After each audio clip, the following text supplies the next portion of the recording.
Hi there and welcome to Code Framer. In this video, we will understand about Python tuples data type. If you are already following this tutorial, then you must be already familiar with Python list data type, which we understood quite extensively in previous videos. Python tuple has almost all the features of a Python list, except that the items of a tuple are not mutable, and this is the most important difference between the two data types. So, whenever you have a requirement, where you don't want to make any changes in your data, but only want to access them as and when required, then you can always consider using Python tuple.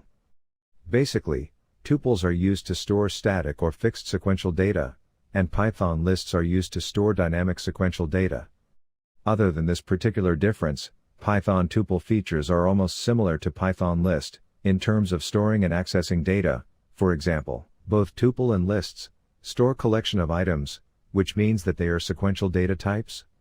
Both of them can store items with different data types, and all the items of tuple and list are accessible using the indexes. So these were some of the common features of a Python tuple and list. Let us also take a look at some of the differences now. The first difference is, Python tuple is represented by opening and closed parentheses, whereas Python list is represented by opening and closed square brackets. Second, items stored in a Python tuple are immutable, whereas in Python lists, they are mutable. Third, list consumes more memory, whereas the tuple consumes lesser memory, especially when we have a larger number of data to be stored. Due to this, the data access in tuple is usually faster compared to lists. Fourth, size of a Python list can be modified using methods like append and insert, whereas the size of a tuple cannot be modified, which means that the size of tuple remains fixed after the creation. So these were some of the common points and also differences between the features of Python lists and tuples. It is extremely important to understand these points, because it will help you to decide about which is the most appropriate data type to store a particular kind of data as per your requirement, while working on any solution design in the future. Let us move forward now to see how we can declare a Python tuple, and also to see the different operations that can be performed over a Python tuple. So as I mentioned earlier, that the Python tuple can be declared inside parentheses. For example, if we want to store a list of fruits inside a variable using the tuple data type, then we can write my_fruit equals, then the open and close parentheses, and then inside the parentheses we can store our data, just how we used to store it in Python lists with square brackets.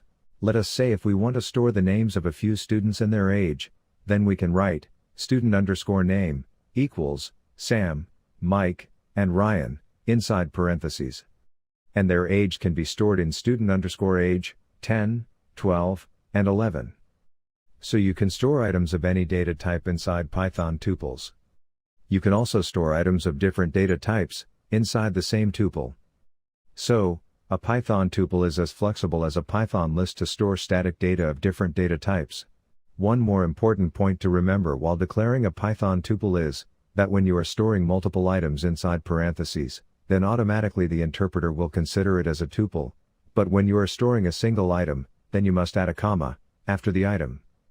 For example, if we store only the name Ryan inside parentheses, without any comma, and then if we check the type, we will get a string data type. But, if you add a comma after the name, then the type will be tuple. So always remember, that if you want to store a single item inside a tuple, then always give a comma after the item. Let us explore some of the other features of a Python tuple. All the items inside a Python tuple can be accessed using indexes. Basically, Python tuple also follows the same indexing order as Python lists, which means that the indexing starts from 0, to incrementing order from left to right, and it starts from -1, to decrementing order from right to left.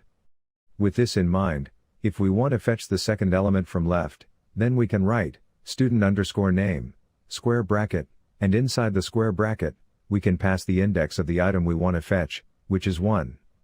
This will fetch the name, Mike, from the tuple. Similarly, if we want to fetch the third element from the right, then we can write student_age, square brackets, -3. This will fetch the name, Sam, from the tuple. So using the index positional values, we can fetch any value from the tuple, from both the directions. Just like lists, we can fetch a range of items as well. For example, if we have a group of fruits stored in a variable called fruit_list, stored in a Python tuple, and if we want to fetch a fruit, from position 2 to position 4, then we can write, fruit_list, square bracket, starting point of the index from which we want to fetch the data, which is 2, and then we can give a colon, which acts as a separator between starting index and ending index, and then finally we can write our ending index, which is 5. Please note here, that we have given 5, as the ending index. This is because, the Python interpreter will exclude the ending index, and fetch all the items before the ending index, which means that the items from index 2, 3, and 4, will be fetched from the tuple. Similarly, we can fetch the range of items from right to left. For example, if we want to fetch items, banana, grapes and orange, then we can write, fruit_list, square brackets, then our starting index, which is -4, colon, -1. Remember that index -1, will be excluded, and items till index -2, will be fetched as a result. I hope that this is clear. Do let me know in the comments if you have any doubts. Let us move on to some of the other features. I mentioned earlier, that we cannot modify the items of a tuple, and I still stand by it. But if a need arises, then you can use this hack to modify the items in a tuple. For example, if you have a tuple which stores certain programming languages, now if you want to modify the item Pascal, to JavaScript, then all you need to do, is to convert this tuple into a list, because items stored in a Python list can be modified easily. So, in this case you can write, v equals, list, and then pass the tuple prog_lang as the argument. This will convert the tuple into a list, and store it inside the variable b. Now using indexing assignments we can modify the item Pascal, to JavaScript. So, we can write, b, square bracket, 1, equals, JavaScript in double quotes. This will modify the value Pascal, to JavaScript, in the list. Now we can modify this list back to tuple, by writing, a, equals, tuple, and then pass the list b, as the argument. Now if you print a, it will have the modified item JavaScript inside the tuple. Using this hack, you can basically perform all the operations available in list, also in a Python tuple. I hope that this is clear. If you try to make such changes directly inside a tuple, then you will get the type error, which is, tuple object does not support item assignment. And assignments are not supported, you won't be able to make changes on the tuple items. I hope that this is clear. Let us move to the next example. Items of a Python tuple can also be accessed using for loops. So if we want to loop through a tuple, student_name, then we can write, for, name, n, student_name, colon, and then in the next line with indentation, we can print the name. This will print all the names stored in the tuple, one by one. So if you want to perform a common task across all the items stored in a tuple, then you can loop through the item and execute the operation. We can add two tuples, with the plus operator. For example, if we have tuple 1 and tuple 2, where tuple 1 has few items and tuple 2 has some items, then if we add these two tuples with a plus symbol, then it will concatenate the items of both the tuples into a single tuple. So basically you can concatenate the items of two tuples, just by adding them using plus operator.